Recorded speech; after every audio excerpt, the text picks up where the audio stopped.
वृंदावन बिहार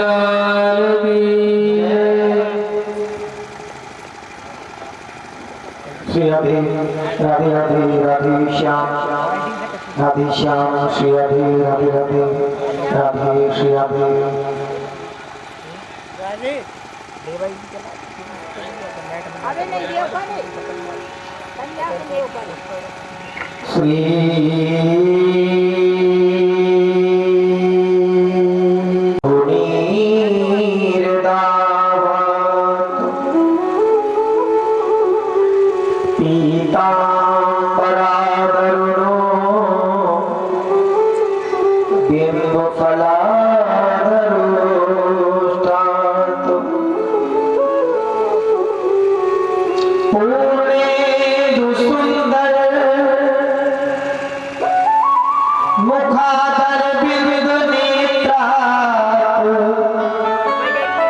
कृष्णाति परमुखिमपि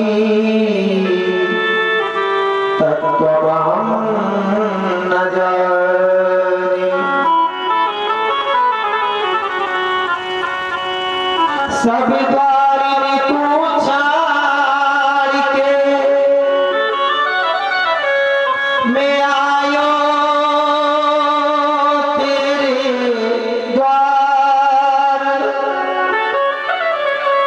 सब द्वारों को छाड़ के मैं आयो तेरे द्वार। अहो रस भानु की लाडली मैं को मेरी ओर निहार। प्रेम से बोले लाली लाली की श्रीमद्भागवत महापुराण की श्री यज्ञ भगवान की वृंदावन धाम की नगर के समस्त देवी देवताओं की समस्त श्रोता समाज की नगर ग्राम की जय जय श्री राधे। परमंगलमय परमहंसों की संहिता श्रीमद् भागवत महापुराण अनुसुईया सीता साथी का अनुसरण करने वाली मातृशक्ति ध्रुव प्रहलाद का अनुसरण करने वाले प्यारे बच्चे हमारे युवा साथी बुजुर्गों दृश्य रूप से तो क्या मांग रही थी सती जी? बड़ी प्यारी सी बात मैया मेरी बात नोट करें कि सती मरत हरिसन बर मांगा। हे प्रभु, यदि तू मुझे मानव बनाए तो मुझे स्त्री बनाना, और स्त्री बनाने के बाद जब मेरा विवाह हो तो सती मरत हरिसन बर मांगा, और जन्मो जन्मो शिव पद अनुरागा। मुझे जन्म जन्मांत तक भगवान भोलेनाथ ही पति मिले। ऐसे पति के साथ रहते हुए भी जहाँ चूल्हा चक्की चारपाई नहीं है, कोई व्यवस्था नहीं है।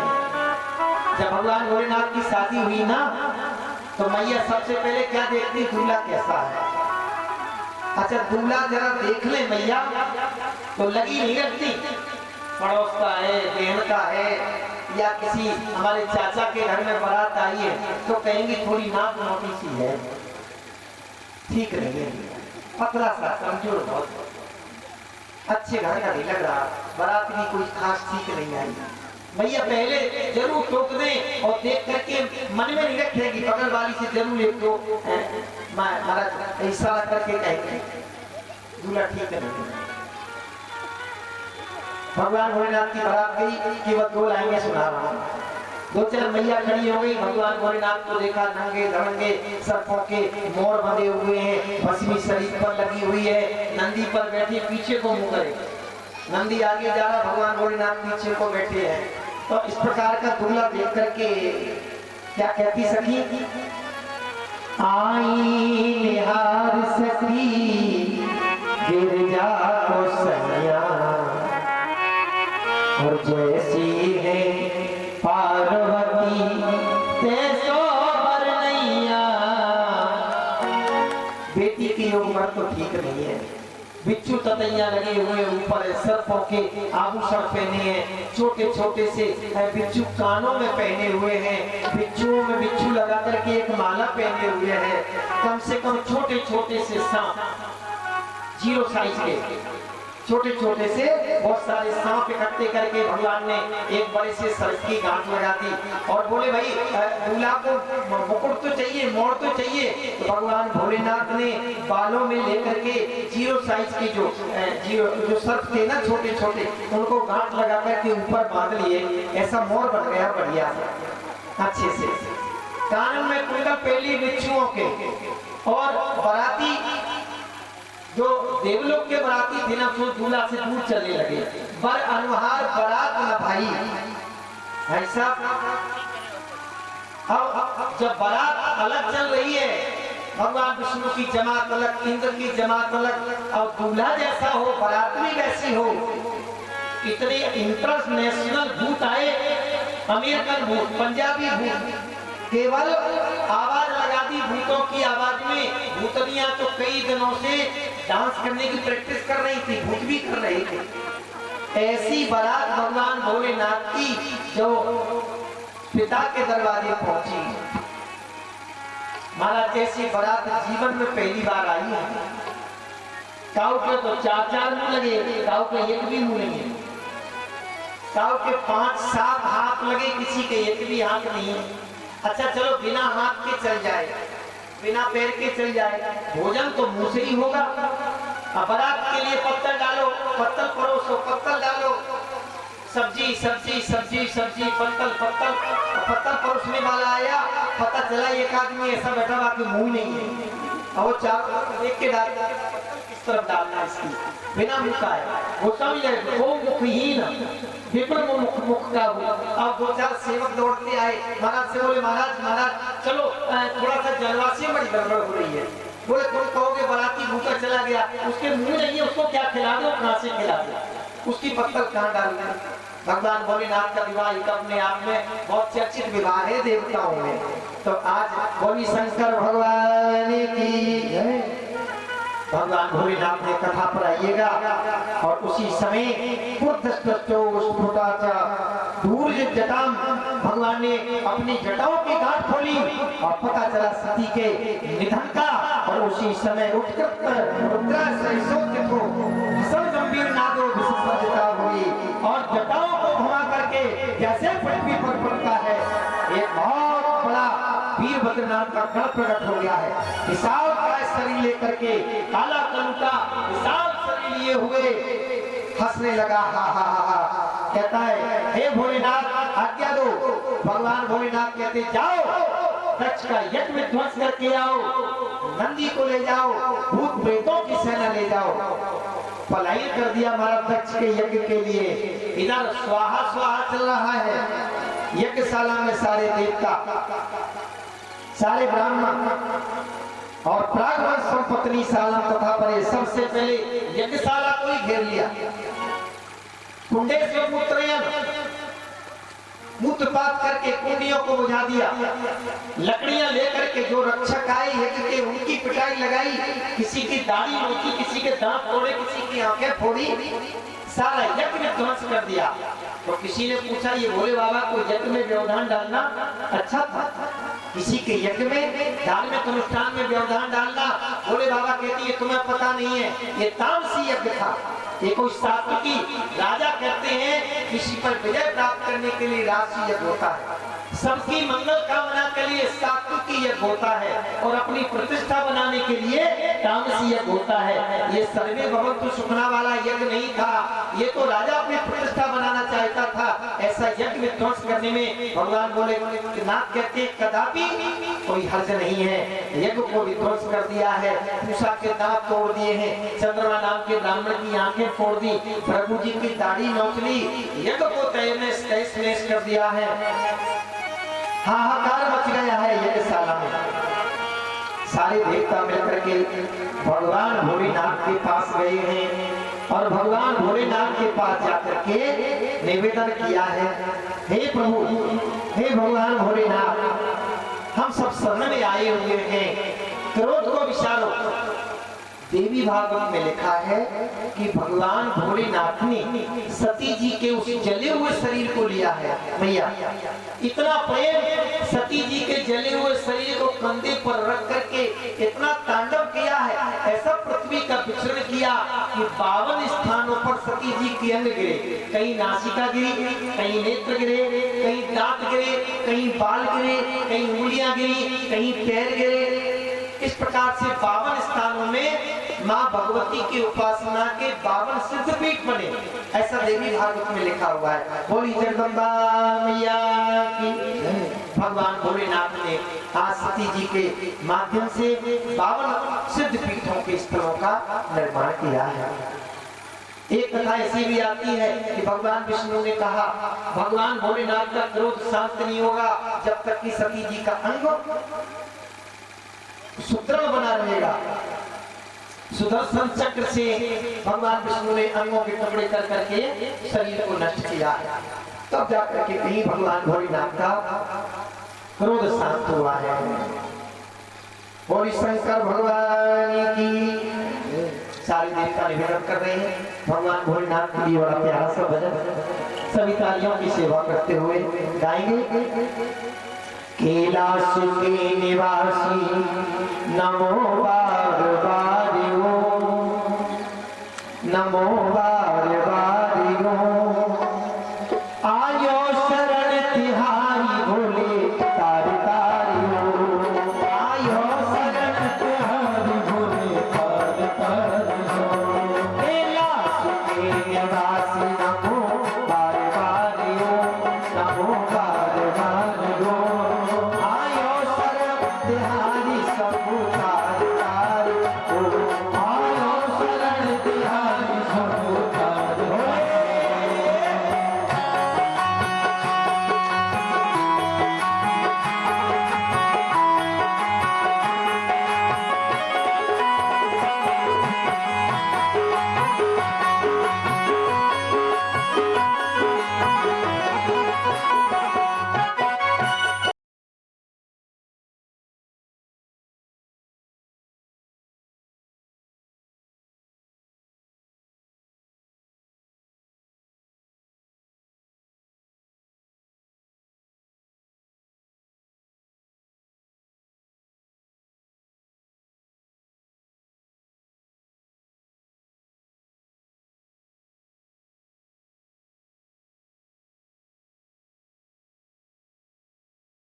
आप नहीं जाओगे तो मैया दे दो, मंदिर बना के पूजा करेंगे। रावण कंधे पर लेकर चलने लगा, मैया को लकड़ा ले ही जाएगा। मैया ने कहा बाबा तो ऐसे दानी है। भगवान विष्णु को स्मरण किया तो भगवान कहने लगे बाबा बहुत नशा करते हैं, ये उनकी मैया पार्वती नहीं है तो दासी है। रावण ने छोड़ दिया। स्वरूप देख करके बोले इसका क्या प्रैक्टिकल है। भगवान विष्णु बोले साधारण से मनुष्य बन करके बोले इनके शरीर से दुर्गंध आती होगी, जरा नाक करके देखो। भगवान ने दुर्गंध पैदा कर दी, रावण छोड़ गया। भस्मासुर को वरदान दे दिया और भस्म करके पार्वती जी को लेना चाहता है। मांगा जिन्होंने चाहा बरसात दे दिया, मांगा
देवी भागवत में ये घटना घटी। एक बार दुर्वासा जी नरकों को देखने को आए।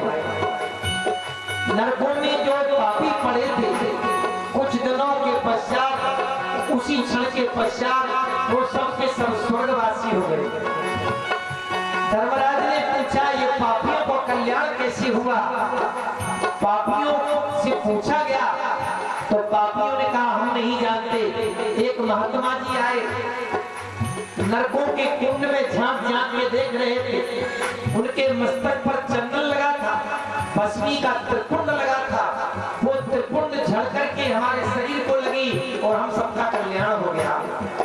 भगवान के सिर का त्रिपुंड लगाए थे महाराज दुर्वासा जी। तो कहा जाता है, बखान क्या करूं मैं राखों के ढेर का, बखान क्या करूं मैं राखों के ढेर का, शिव की भगवती में है खजाना कुबेर का, शिव की भगवती में है खजाना कुबेर का। गंगाधार मोती द्वार, गंगाधार मोती द्वार, ओंकारो नमो ओंकारो, आयो शरण तिहारी सबो, आयो शरण तिहारी मोरे पार पार हो। आपके निवासी नमो बार बार हो, नमो बार बार हो, आयो शरण तिहारी मोरे पार पार हो, आयो शरण तिहारी सबो पार पार हो, आयो शरण तिहारी सबो होली शंकर भगवान की। देखा नाना प्रकार के वृक्षों से कैलाश पर्वत की सुंदर शोभा, इसको देख करके समस्त देवता शरण में गए हुए हैं। निवेदन किया है, जानिए तो आप ईश्वर विश्व से जगतो यूं निवेदयो सत्य शिव चापम। हे प्रभु, आप ही जगत के आधार हैं, आपको समस्त देवता हम प्रणाम करते हैं। यज्ञस्ते रुद्रभागेन कल्पकामदेव दहन, यज्ञ में जो शेष भाग बचेगा वो हम आपको प्रदान करेंगे। यज्ञ में जो शेष भाग बचता है वो भगवान भोलेनाथ को प्रदान किया जाता है। नागम प्रदेश बाला नाम वर्णये नाम चिंतये, देववाया विभूता नाम गंधस्ततो मया। कहने लगे हैं, अज्ञानियों के अपराध को मैं मुक्त तो कुछ नहीं कह सकता, चिंतन करता हूँ कि ये मूर्ख देव की माया से मोहित होकर के मेरा अपमान किया है, मैंने इनको उचित दंड दिया है। अपराधी को उचित दंड तो मिलना चाहिए। भगवान भोलेनाथ को यज्ञशाला में ले जाया गया और भगवान ने दक्ष के दल को, जो सेवकों ने, भगवान शिव के अनुयायियों ने धड़ से सिर को अलग कर दिया था, तो दक्ष के धड़ पर बकरे का सिर जोड़ा गया। पूछा से कहा, तुम यजमान के दांतों से भोजन करोगे, मित्र से चक्षुषे भागम सोम बहिषो भोगम। और भगनाम के देवता से कहा, तुम मित्र के नेत्रों से देखोगे, यानी कोई पकड़ के चलाएगा। किसी की कमर सही कर दी, हाथ सही कर दिया, सबको जैसा जैसा करके यज्ञ में भाग प्राप्त किया है। तो इसलिए ब्रह्म रुद्रोच भूतानि भेदे नाग्योन प्रस्तुति। इसका अर्थ यह है कि देवताओं में भेद नहीं करना चाहिए। एक मूर्ति त्रयो देवा रुद्र विष्णु पितामह, चाहे गणेश हो, चाहे शिव जी हो, चाहे भगवान विष्णु हो, श्री राम हो, श्री कृष्ण हो, देवताओं में सारे के सारे देवता एक ही शक्ति हैं। अलग अलग भिन्न भिन्न नामों से, भिन्न भिन्न स्वरूपों से, भिन्न भिन्न पूजन की पद्धतियों से पूजा की जाती है। तो भगवान भोलेनाथ को दक्ष के यज्ञ में भाग दिया गया है। शंकर भगवान की।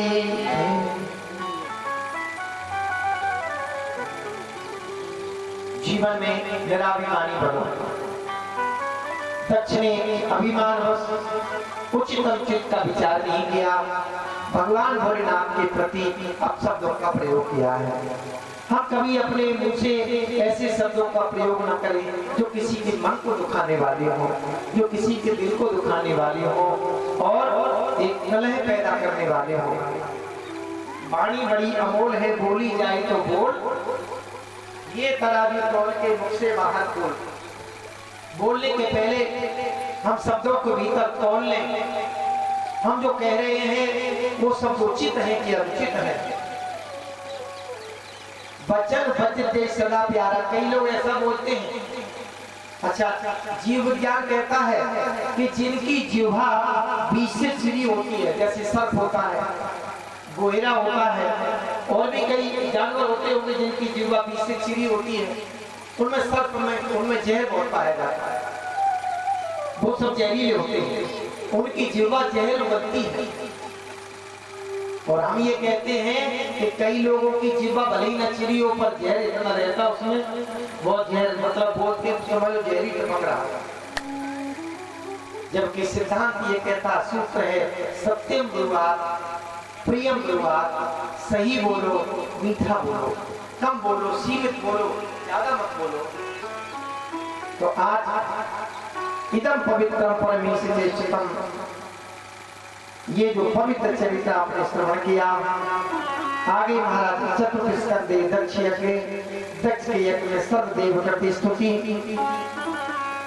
भगवान की स्तुति करी है। दक्ष के यज्ञ में भगवान भोलेनाथ को स्थान प्राप्त हुआ है।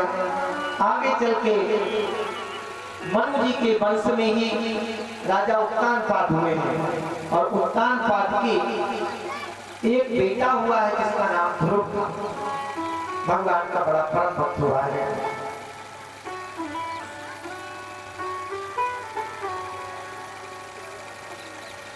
अथाता कीर्तये वंशम पुण्य कीर्ते गुरुर्भव स्वयं वस्यापि मनो हरेरसा जनोना। प्रिय व्रतो उत्तानपादौ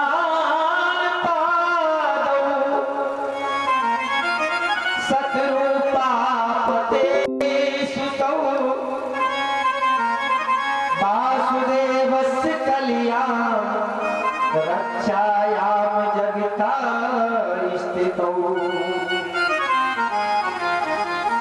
भगवान वासुदेव की कला से प्रियव्रत उत्तानपाद दो पुत्र हुए हैं जो जगत की रक्षा करने लगे हैं। राजा उत्तानपाद के दो पत्नियां हैं, एक का नाम सुनीति है, एक का नाम सुरुचि है। ये जीवात्मा ही उत्तानपाद है। ऊर्ध्व पैर करके जो मां के गर्भ में अधो मुख लटकता है, इसे ही उत्तानपाद कहते हैं। इसकी दो पत्नियां हैं, एक विषयानंद रूपी पत्नी है, एक भजनानंद रूपी पत्नी है। अब बुद्धि किस पत्नी को ज्यादा प्रेम करती है, ये तो जीव के ऊपर निर्भर है। विषयों में आनंद ज्यादा प्राप्त हो रहा है कि सत्संग में भजन में ज्यादा आनंद प्राप्त होता है, ये तो हमारे ऊपर है। ताला है, चाबी है, इधर को घुमाओगे ताला लग जाएगा, इधर को घुमाओगे ताला खुल जाएगा। हीटर का प्लग लगा दोगे तो अग्नि छोड़ने लगेगी, बोर्ड वही एक है।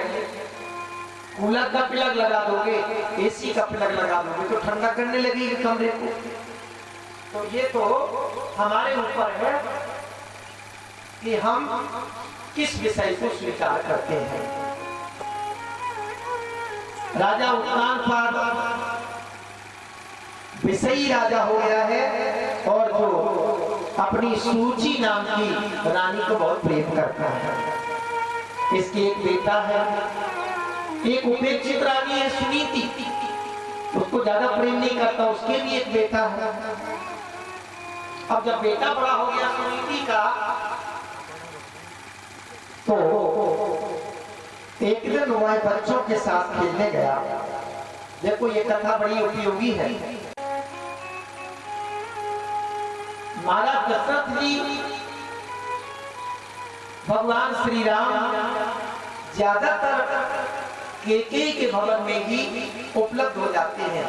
इसका प्रमाण मिलता है, भरत जी जब ननिहाल से आए हैं, पिताजी के देहांत के बाद वशिष्ठ जी ने बुलाया है, तो माता केकई के भवन में क्यों गए? इसलिए को माँ थी, ऐसा नहीं है। केकई के भवन में इसलिए गए कि बहुत दिनों के बाद प्रभु श्री राम का दर्शन करना था, और प्रभु श्री राम के दर्शनों की लालसा लेकर के गए हैं। तो भरत जी के मन में आया कि राम जी का दर्शन तो केकई के। भरत जी राम जी को देखते ही माता केकई अपने बच्चे भरत को गोदी से उतार दे, चल नीचे खेल ले, चल नीचे आ जा। भरत जी रोने लगते, बच्चे तो बच्चे रो करके माँ कौशल्या के पास पहुंचती, कौशल्या झाड़ पहुंच करके गोदी में बिठाती, दूध पिलाने लगती और कहने लगी क्या राम पहुंच गया तेरी माँ के पास? भरत जी कहते हाँ मैया, मैया ने मुझे गोदी से नीचे पटक दिया है। तो यानी देवरानी के बच्चों को जेठानी प्रेम करने लगी। बहुत बड़ी बात नहीं कह रहा हूँ, कुछ नहीं बिगड़ता, बच्चे भगवान का स्वरूप होते हैं। अच्छा कई मैया क्या करती, घर में नाराज होता है, अपने वो बच्चा छोटा सा है ना, वो समझ नहीं हम काय कर रहे, वो अपने बच्चे को मारती, इतना मारती, ले ले ले और ले ले, उसे यही पता नहीं हम काय कर रहे हैं। घर वाले देखते हैं कि ये अपना और सबसे कहेगी चुप रहना, हमारा बच्चा, हम मार देंगे, उसकी जान ले लेंगे। ये सब ये माताओं की अज्ञानता है, ये इसमें कोई भी ज्ञान का परिवेश नहीं है। तो यही हुआ कि एक दिन ध्रुव जी पिताजी की गोदी में बैठना चाहते, पिताजी की गोदी में बैठने की चेष्टा करी, तो उस समय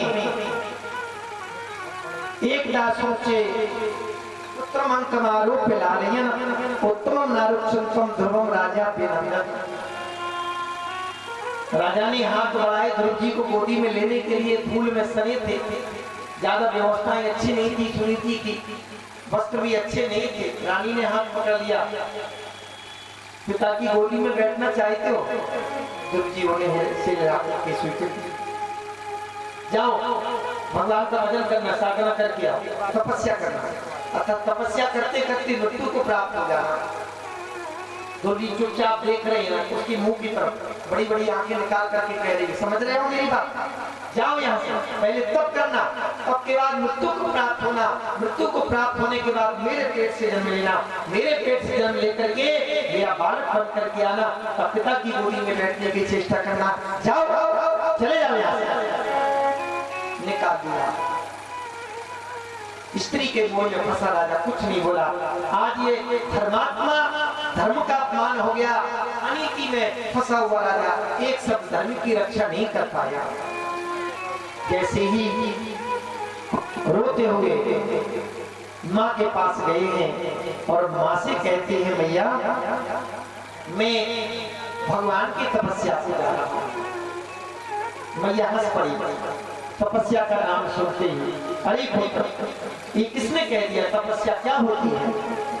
माँ जो भी होती हो, और आयु कितनी है? 5 वर्ष। माँ ने रोकने की चेष्टा करी, माँ कहती आजा, इधर आ, इधर आ। ध्रुव जी दूर खड़े हो जाते, माँ को ज्यादा प्रेम मत करना, तू ज्यादा प्रेम करेगी तो परमात्मा के मार्ग में व्यवधान आएगा, मुझे तू विदा कर दे प्रेम से। अगर तू प्रेम से विदा कर देगी तो परमात्मा प्रसन्न हो जाएगा। तेरी आज्ञा यदि मेरे साथ में आशीर्वाद का कार्य करेगी। राम जी वन को जा रहे थे, राम जी के मित्र कह रहे थे हे राम सारी अयोध्या तुम्हारे साथ है, तो मन को मत जाओ, बन जाने का विचार बदल दो। हम लोग राज सत्ता का विरोध करेंगे, महाराज दशरथ जी का विरोध करेंगे, राम को बन नहीं जाने देंगे। क्यों? सारी अयोध्या तुम्हारे साथ है, केवल 2 लोग तुम्हारे साथ नहीं है, तुम्हारी माँ केकई और मंत्र। राम जी ने कहा जब माँ ही मेरे साथ नहीं है तो अयोध्या पूरी मेरे साथ होकर भी मेरे साथ नहीं है। जब माँ का मत मेरे साथ नहीं है, मेरी माँ नहीं चाहती कि मैं राजा बनूं, तो दुनिया का साथ देना व्यर्थ है, दुनिया का साथ हमारा किसी काम का नहीं है। तो माता पिता की आज्ञा बिना विचार करिए शुभ जानी। माता पिता गुरु और स्वामी की आज्ञा में तर्क नहीं किया जाता। तो इसलिए गुरु जी कहते माँ तू आज्ञा दे दे। गुरु जी का मस्तक श्रृंगार विदा कर दिया है। ध्रुव जी चल दिए हैं। रास्ते में नारद जी से भेंट हुई है। नारद जी ने ध्रुव जी की परीक्षा करी है। ध्रुव जी से पूछते हैं अरे पुत्र कहाँ से आए हो, कहाँ जाओगे? ध्रुव जी कहते कोई ठिकाना नहीं है। अच्छा जानती हो जंगल में शेर रहता है? ध्रुव जी कहते जानता हूँ, पर मेरी माँ कहती है कि शेर में भी भगवान होता है और मेरे भीतर भी भगवान है। तो न शेर में भगवान है, मेरे भीतर भगवान है, तो हमारा शेर क्या बिगाड़ेगा? अच्छा बहुत होशियार बन रहे हो। 5 वर्ष का बालक माने संस्कार से तुम्हारे आंखों में सब भर तुम्हारे, जीत तुम्ही पर हार तुम्ही पर, जीत तुम्ही पर हार तुम्ही पर, जीवन का सब भार तुम्हारे, जीवन का सब भार तुम्हारे।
गई चिंता सारी और मिट गई चिंता सारी, जाने तेरा काम जाने, मिट गई चिंता सारी, जाने तेरा काम जाने,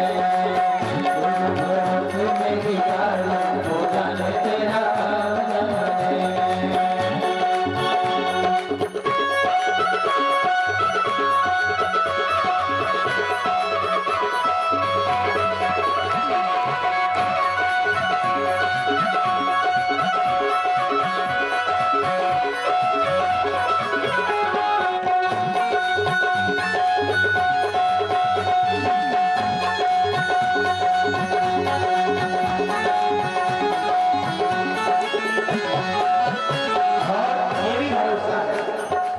मंजिल तक पहुंचाओ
नारद जी ने पक्का सेवक जान करके शिष्य बनाया।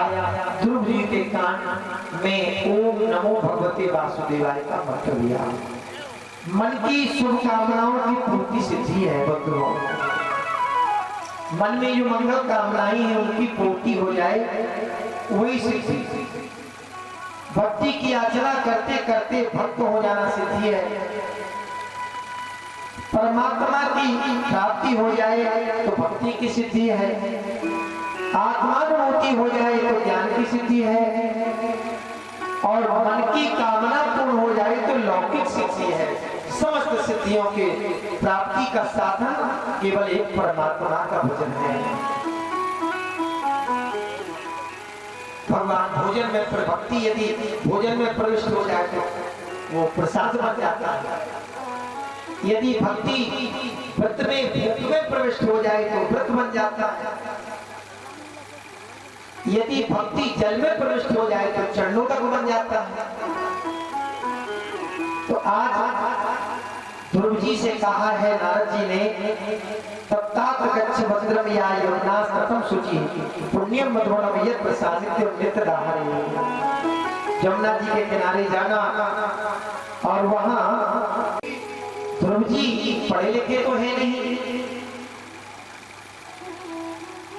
4 महीने निराहार लेकर के घर से आए थे तो भूख भी लगती थी।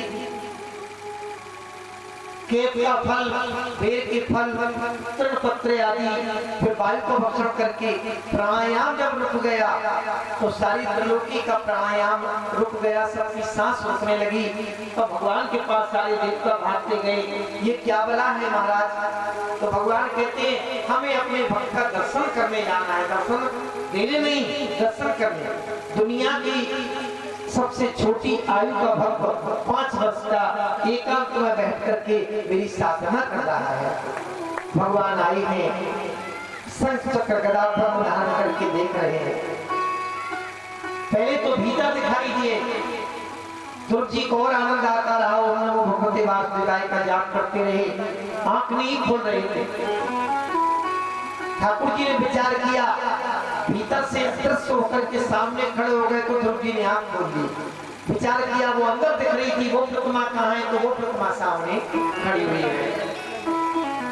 अब ध्रुव जी देख रहे हैं भगवान को, भगवान देख रहे हैं ध्रुव जी को। कोई नहीं बोल रहा।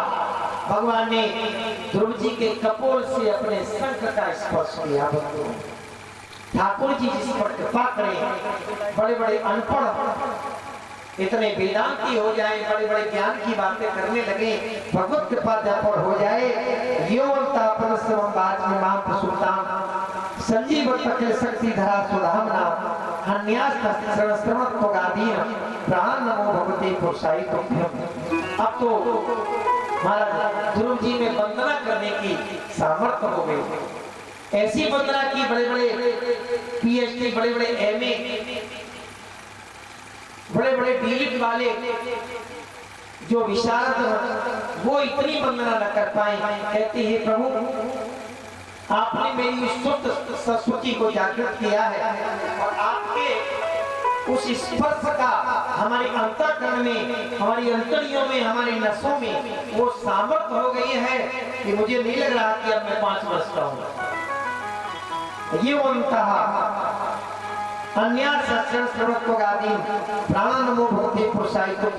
तुमने हमारे शरीर में शक्ति का संचार करके तुमने बड़ी कृपा करी है मेरे ऊपर। भगवान कहते पुत्र मांगो। तो भगवान से महाराज ध्रुव जी ने कहा प्रभु आपको पाने के बाद और क्या मांगू तुम्हें मांगने के बाद, और क्या देखूं तुम्हें देखने के बाद, और क्या चाहूं तुम्हें चाहने के बाद। गोस्वामी ने एक चौपाई लिखी है, थके नयन रघुवीर निहारी, जबकि नेत्र थकते नहीं है। राम चितय रहे थक लोचन। 2 बार आया कि भगवान को देखते देखते नेत्र थक गए। नेत्र थके नहीं बंधु। नेत्र ये कहते कि अब किसी को नहीं देखना, देखने का काम पूरा हो गया। इनको देख करके हम संसार को नहीं देखना चाहते हैं। मित्र कहते हमारा काम पूरा हो गया है। यही जो जी कह रहे हैं, आपको पाने के बाद हे गोविंद, हे प्रभु, और मुझे क्या चाहिए?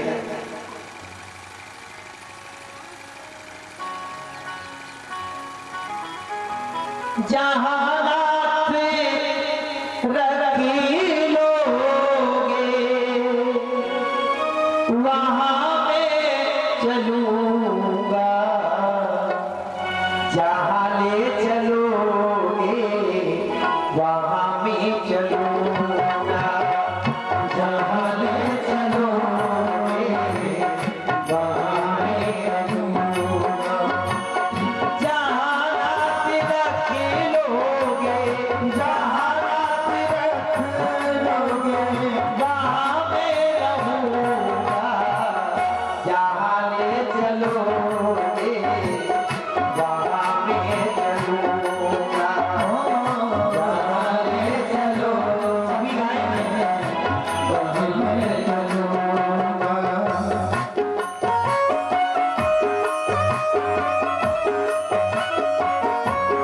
बड़ा प्यारा भजन है।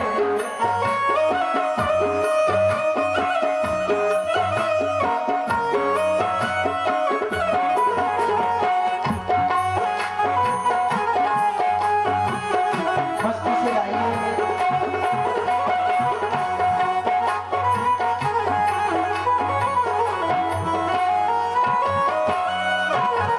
भगवान से निवेदन करो, हाथ जोड़ करके प्रार्थना करो, प्रभु ये जीवन समर्पित है तुम्हारे हवाले, ये जीवन समर्पित है तुम्हारे हवाले। चाहे दूर रखना, चाहे पास बुला ले, चाहे दूर रखना, चाहे पास बुला ले। कहना भी होगा तो, कहना भी होगा तो तुम्हीं से होगा, जहाँ नाथ रख लोगे वहीं मैं रहूंगा, जहाँ नाथ रख लोगे वहीं मैं रहूंगा। जहाँ नाथ रख दोगे, जहाँ नाथ रख दोगे वहीं मैं रहूंगा, जहाँ ले चलोगे वहाँ मैं चलूंगा, जहाँ ले चलोगे वहीं मैं चलूंगा। साहिब राधे राम, साहिब रही सीताराम, सीताराम, सीताराम कहिए।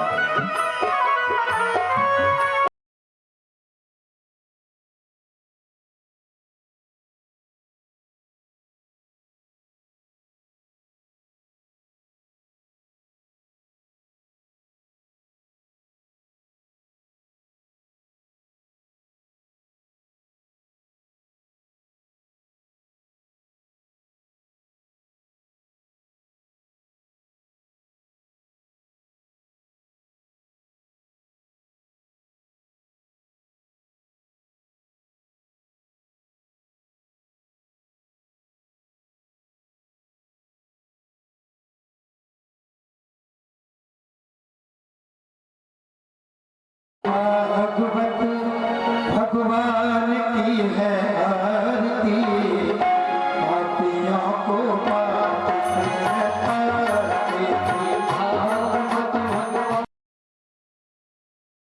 की पापियों को पाप से हटाती थी। भागवत भगवान की है आरती, है आरती, पापियों को पाप से हटाती थी। भागवत भगवान की है आरती, पापियों को पाप से हटाती थी।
Hare